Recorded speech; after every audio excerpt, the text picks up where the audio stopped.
Fischerin vom Bodensee ist eine schöne Maidjuchi, ist eine schöne Maidjuchi, die Fischerin vom Bodensee. Und fährt sie auf den See hinaus, dann legt sie ihre Netze aus, schon ist ein junges Fischlein drin im Netz der Fischerin.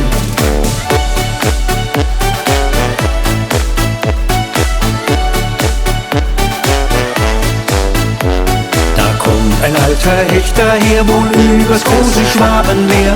Übers große Schwabenmeer, da kommt ein alter Hecht daher. Der möchte doch noch ins Netz hinein, bei der Maid gefangen sein. Da zieht die Fischerin ihm nun das Netz schon wieder zu.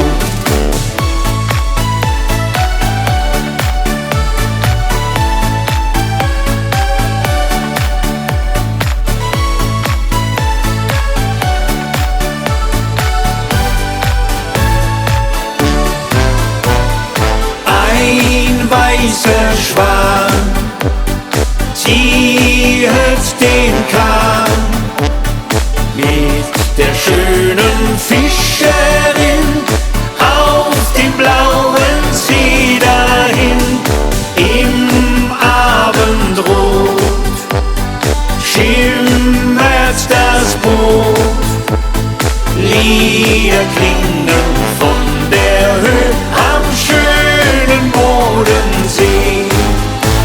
Die Fischerin vom Bodensee ist eine schöne Maidjuchi, ist eine schöne Maidjuchi, die Fischerin vom Bodensee. Und fährt sie auf den See hinaus, dann legt sie ihre Netze aus, schon ist ein junges Fischlein drin im Netz der Fischerin.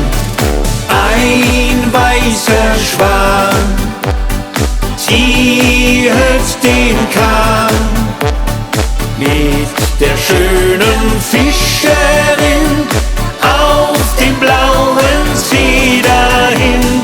Im Abendrot schimmert das Boot, Lieder klingen von